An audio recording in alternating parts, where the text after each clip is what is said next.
And we're back.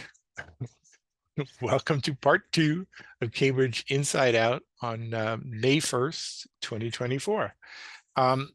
So I was talking a little bit about some of the proposed zoning on housing related matters. That's actually still sort of in the nascent phase in that though there's the one petition, the citizens petition, the Ronayne petition is already going through the process, referred to the planning board and the ordinance committee. They'll be having hearings coming up quite soon.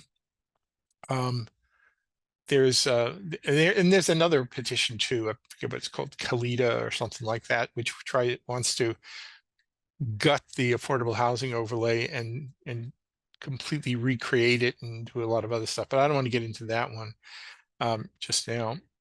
But the Azeem CDD, let's call it the Farooq petition, or the Chris Cotter petition, because honestly, if they're the ones who are writing it, that petition is not, there is no petition in front of the city council. So that's, they're going to have another housing committee meeting tomorrow, May 22nd, where maybe a recommendation for some specific language may come out of that so that they can rush it along in order to kind of, head off the Ronayne petition and do the pilot higher and deeper version of that. But we'll see. Anyway, so that's before us. There are a few other things I think that are at least noteworthy. I'm just going to sort of do this more like a bullet points. At last night's Cambridge City Council meeting, it was kind of interesting because there was I think it was actually last year, there was some meeting, transportation committee meeting or something, where there was a suggestion that maybe we should adjust the resident permit parking fee so that it would, as they said at the time, more closely align with the actual costs of administering the program. Okay, so yesterday, what comes back is a recommendation from Brooke McKenna and the Department of Traffic Parking and Transportation Department, TPTD, that wants to triple the fee. So they want to jump it, not like in the past, where it goes up a little bit, $5 or something. They want to raise it from $25 to $75. Of course, with the provision that if you're just going there to get a visitor permit, that'll stay at 25, right? But they also say they don't want to implement this until they can engineer some way to provide a low-income discount, whereby low income, what that means is anything that can be justified based on, seeking public assistance, being on, some program that indicates that you're qualified to be called low income, right? But everybody else would get tripled. They also had some lovely discussion about, I think they are not recommending jacking up the rates even more for larger vehicles, which is what at least one of the city councilors would have liked to have done. But traffic and parking is not particularly keen to that, but they want to jack it up from 25 to 75. Now, the state law, the way I understand it, says that you can't really use resident permit parking fees just as a money raiser. So it really has to be tied to what the actual cost. And when asked last night what justifies the rise from 25 to 75, I said, well, much of it is staffing. We have to pay people to, stand there at the head of the line when, the line of latecomers show up in March, so they can take the magic marker and put your license plate on the sticker and, and staple these things together and hand it to you, right? But also for IT costs. Now, I found that one kind of interesting because, so if they're going to have to do, they were actually in the process now of changing some of their systems. So they're just going to roll that cost of the information technology, software costs and what into this. And I thought to myself, well, that's interesting because If you're using that to justify jumping from 25 to 75, and if that software is something you basically purchase and use in subsequent years, then doesn't it seem, if this has to be commensurate with costs, that would then mean the permit parking fee would have to go down the following year after the initial outlay? Nobody brought that up. No. Anyway, it all seemed to me to be very artificial that they wanted to, they just basically wanted to raise it to 75 and find a way to justify it. So that was kind of interesting. Now, on the increasing cost side, there was another very interesting discussion that took place during the city council meeting. Normally, I don't even pay much attention if there's an order comes in, says we'd like another authorization to either borrow or to take money from free cash for, because the costs of something have gone up. Normally I go, yeah, okay, it happens, right? So it was an item on the agenda they were seeking an additional $15 million to go into the renovation costs for the fire department headquarters, the one that's up at Quincy Street by Harvard Square and Broadway. So anyway, don't mind my computer's yelling at me here.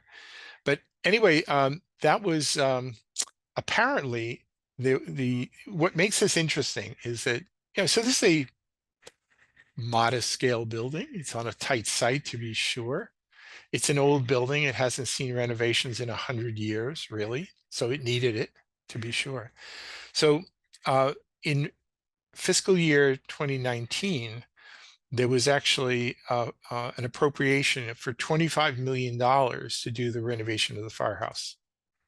Okay, great. And then after they were actually getting into the muckety muck of it all, they realized, oh, we're going to need some more money to do this. So they, in FY22, just 3 years later, they came back with an additional $37 million appropriation on top of the 25 million. And you think, okay, wow, what are we up to now? 62 million? Well, so last night they came back and says, oh, excuse please, we'd like another $15 million. So this brings us up to $77 million for this one building. Now, it's not just repainting. Come on, I mean, it's serious, but it's a gut rehab. But the problem with that is that under the way the city's ordinances are now written, thanks to BEUDO and other city initiatives, the moment you're doing something on the scale of a gut rehab of a building, then all these other requirements kick in, like making buildings net zero, electrical. So how do you do that with a firehouse? I mean, I'm just trying to think of this, just thinking rationally, like, shut the door, don't let the heat out, right? Firehouses have big doors and big trucks that go in and out of the building. So I'm thinking to myself, okay, how do you make that net zero? Is it even possible to make that net zero? And certainly a reasonable question, is it wise to mandate that such a building be net zero? I would say no, it is not wise. In the great grand scheme of cost benefit analysis, I just don't see it. You can make it as energy efficient as possible. You can do a lot of good things, but net zero, I don't know. So part of the 15 million, I'm not going to, claim to know exactly what percentage of it is, because in order to at least try to make it net zero, whether they're successful or not, we'll see. They have to sink, what was it? They have to sink 17 geothermal wells on an extremely tight urban site, is how it's phrased. And I'm thinking, okay, I mean, I don't know how many they sank for the City Hall Annex building at 344 Broadway when that was a, kind of a supposedly a sustainable building some years ago. I always thought it was just one because it's in the parking lot. There it is. There it is. You can point to it, right? This needs 17. All right. So what is this? Just because you got to do that many just to try and make a firehouse meet the standards? It just seemed a little ridiculous to me. And there's also this second law of thermodynamics little problem here, which basically might suggest that, as you actually use the system, the the more and more, the less and less efficient it becomes. You know, I mean, these are not like 17 wells in 17 faraway locations, all working independently. They're all sort of drawing from the same pool of groundwater and whatever or temperature down below the firehouse station. So anyway, I just thought it was a great indication of where zeal kind of makes things a little beyond the pale. And this is not the last of it. There are a lot of other firehouses that are going to need some renovations down the road, and big renovations, major rehabs. And if each one of them is going to, it probably wouldn't cost $77 million next time, but I mean, is it really worth it? I mean, or maybe even if you're zealously wanting to make the world net zero, maybe the cost benefits suggest you should focus your attention on gaining efficiencies in other ways and accepting some projects that might not be perfect in your eyes. Anyway, it was an interesting discussion, right? One other thing that before I sort of pivot to something else, it was a city council order from Patty Noland and others, basically suggesting that City of Cambridge should do something similar to what Somerville does. We always like to follow Somerville. So Somerville is one city. There are other cities elsewhere who do this. They have this nice tradition they started some years ago called Porchfest, which is where a band or something sets up on a front porch. You need a porch to do it, I guess. I suppose you could do it on the front lawn. And and it's actually a pretty popular attraction in Somerville. So they're simply suggesting, hey, talk to the Arts Council, talk to whoever might be in charge in helping make this happen. And maybe we should be doing that in Cambridge. And I agree. And by the way, and I wasn't the only one to note this during the city council, they said, we also do in Cambridge the Riverfest, which by the way is coming up on Saturday, June 15th. Starlight Square is back in business for it's a very short season. It'll be over by the end of June, but there'll be at least a little bit of activity at Starlight. There is the citywide dance party is scheduled for Friday, June 28th.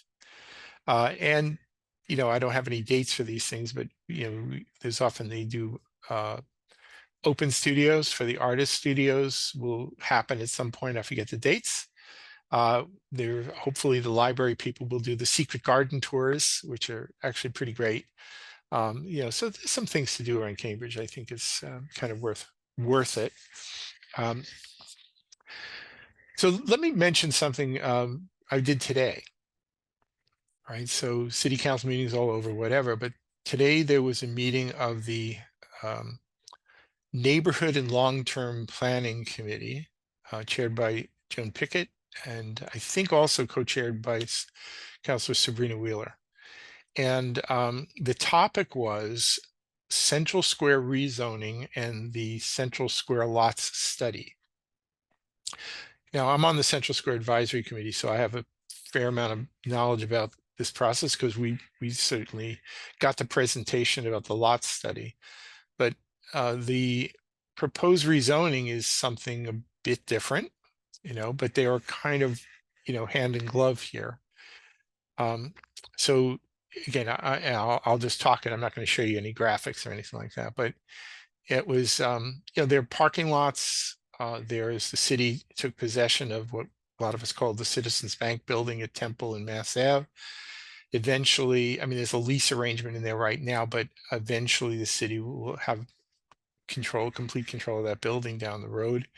There are several other buildings, city-owned properties that are vacant. And there are various priorities about things we could do. One was, for example, down the road, maybe not so soon, moving the Central Square branch library possibly into the old bank building. So it would be in the heart of Central Square rather than sort of, tucked around the block there. Down the road, they may do some major changes where the library and the Green Street parking garage is, but nobody talked about that today. So what they were doing was sort of just floating some notions and timelines for this greater discussion. Now, I have to say, I was kind of a little bothered by what I was hearing, quite honestly. There seemed to be sort of a belief within the community development department that the only way to actually get public input is through or the primary way to get public input is through what they call their community engagement team. And I have to say, Mayor Simmons really provided a few very good life lessons to the person within CDD who seems to be in charge of that, because their plans seemed a bit thin, to say the least. And they even said straight out, their focus is on outreach to, quote, the underheard, underserved, and historically excluded communities, which is good to get voices from and hear from everybody. It is true. But I worry that what will come out of this whole process will be a very distorted view of what the real needs and priorities are based on sort of a selected slice of the community about what's really useful. I mean, they provided, I have it around here somewhere, but they, a list of community groups they would be contacting, and but there's this general problem.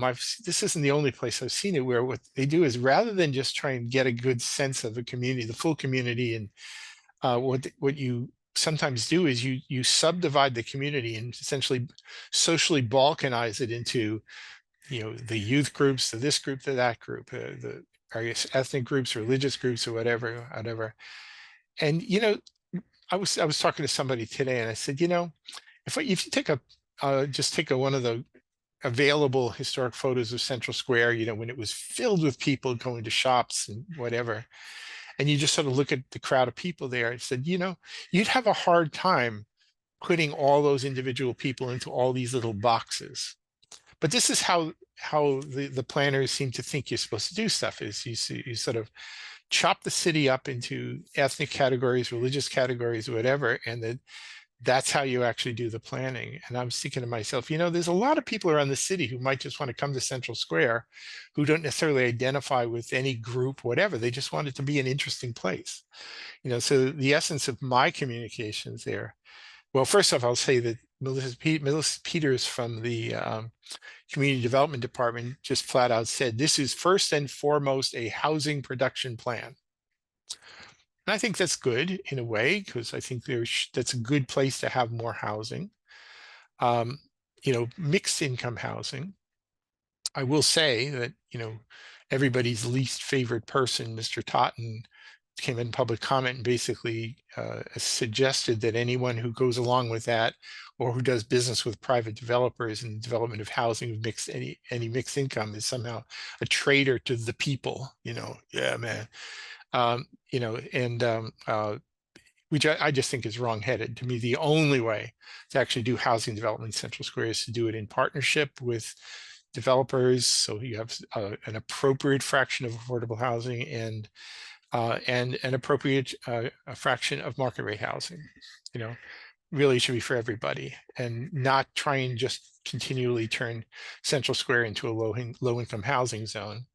I mean, one of my comments today was that you should stop treating Central Square like it's this utility, where basically you use Central Square to fulfill every priority that nobody else in the city wants to take on. So whether it's Mr. McGovern wanting to put in his so-called safe injection site, or the housing advocates who want the only housing in Cambridge in the Central Square area to be basically low-income housing. This is very wrong-headed in my view. Another thing I mentioned as part of my commentary today was that, you really, when you're doing planning, you ought to be thinking big, and I don't mean big in terms of heights and densities entirely, but just in terms of really putting Central Square, helping really put it on the map. So like some really grand attractions that people talk about, and people say, hey, let's go to Central Square because that's where things are happening. And not just at night. Everybody sometimes focuses on the nightlife and the clubs, whatever. I'm talking in the daytime. So like, let's go to Central Square because that's a really cool place to be at 2 o'clock in the afternoon too. And but either for shopping or recreation or various other purposes, or maybe it's just a nice place to be, you know. And that often gets lost in this sort of slicing and dicing way that they sort of misplan things in the city. So anyway, so other things that are coming up. Oh, by the way, since I did mention that rather disagreeable fellow, I am just going to mention that I don't think anybody in the room particularly liked the fact that during public comment on, I think it might have been May 6th, Mr. Totten came right out and flatly called Paul Toner and Joan Pickett white supremacists. There is no place in the discourse in this city, even from somebody like him, to be saying things like that. I thought that was outrageous, and it should end. He also followed up in a subsequent meeting, essentially calling Councilor Sabrina Wheeler a traitor to the Democratic Socialist cause because he happened to vote a certain way or say something. So, you know, this is just getting absurd. All right, one other thing that's coming up very, very soon is on June 5th, finally, after a long delay, there is a Government Operations Committee, technically the Committee on Government Operations Claims and something or other committee, but Government Operations on the charter revision business. So, you know, the Charter Review Committee came back with a report and recommendations, which, by the way, the City Council is under no obligation to follow any of their recommendations. And if they choose to, they could create their own recommendations. So, but anyway, at the very least, they certainly have to consider what was given to them in January. And what comes of that, we don't know. But, you know, some of us were sort of expecting that process to start up sooner, but it waited. But June 5th, I think at 3 o'clock in the afternoon, it's coming. And again, I don't know whether there are any organized groups with agendas who are going to try and show up in numbers in order to kind of cram things down people's throats. I suspect that will happen, you know, because some of those same people showed up during the process over the last couple of years, you know, so I expect that to have happened. But, you know, there are some pretty important yet unanswered questions, or maybe they've been privately answered, but we'll only find out about it June 5th, having to do with questions such as if the City Council were to craft a petition, or really, you know, proposal under existing Massachusetts general laws for charter change, can the state legislature amend it? So, for example, if they load it up with various things that may be poisoned pills, like non-citizen voting, lowering the voting age, or changing the date of the elections to even years rather than odd years, which would be completely different than the rest of the state. Could the legislature just say yes to this, no to that, yes to this, no to that, and do it a la carte? I don't think they do that, but, you know, we'll find out soon enough about that. There's going to be some big questions that need to be addressed. So, for example, even the Charter Review Committee did not make a firm recommendation for whether we should retain city manager form of government versus switch to a strong mayor form of government. I've made no secret about my point of view about this, which is we should definitely retain a city manager form of government. To me, the primary purpose of this whole charter review process really should be to basically take the existing charter, which exists in fractious pieces, quite honestly. I mean, you know, there's certain clauses that are part of Chapter 43 in the Massachusetts General Laws that people think of as the Plan E clauses, but they refer to another 50 that are elsewhere in the chapter, and that would be better. It just would be better if all of that was put into modern language and put into under basically one tent.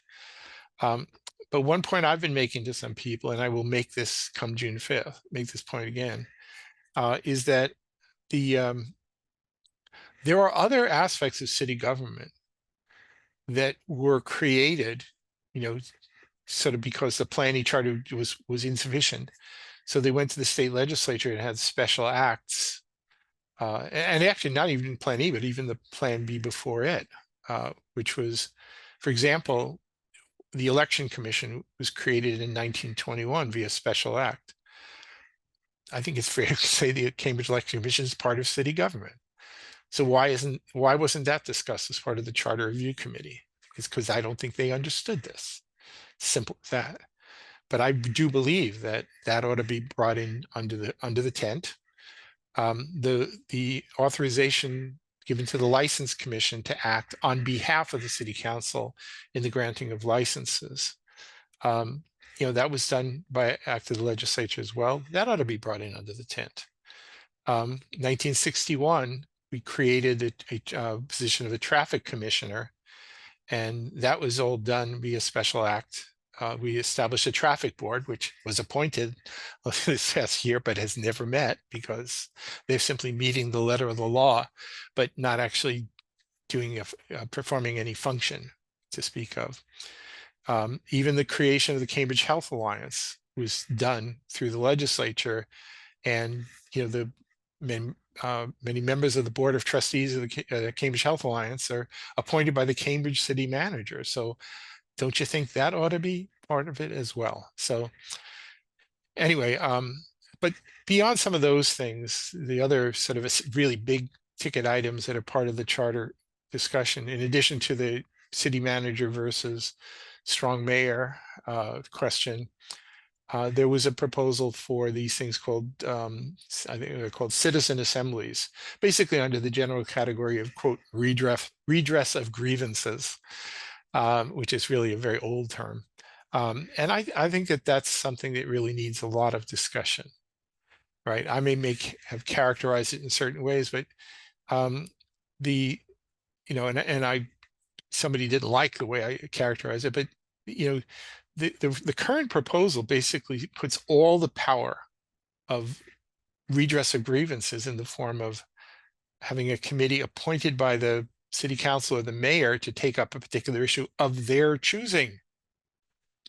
I don't understand how that fits under the category of redress of grievances, because generally what happens is people of a city or whatever jurisdiction consider something to be something they don't like, or maybe they have a good idea, they want to make a suggestion. It's not like the city council should appoint them to go and make a suggestion, which is what the current proposal effectively calls for. I think what you really want to have is a method for redress of grievances where you have a board with minimal power or no power, preferably no power, but which can meet and come up with things they want to consider independently. So they don't wait to be appointed by a city manager or some hired hand to do the appointment process based on some demographic slicing and dicing. I think it should be done differently. Again, one man's opinion, but I'm looking forward to this process. I think it's long overdue. And I am worried that it's just going to get swamped by political considerations, whether it's certain city councilors who basically want to change the system because it benefits them in terms of, I want to be an elected mayor or whatever. I'm looking forward very much to this, and hopefully it'll be a robust process, leading to someplace better. But we'll see. Anyway, we're just about out of time here, so I guess we'll just sort of wind this down right now. So anyway, thanks for putting up with me, and I should be back hopefully first Tuesday in June for another edition of Cambridge Inside Out.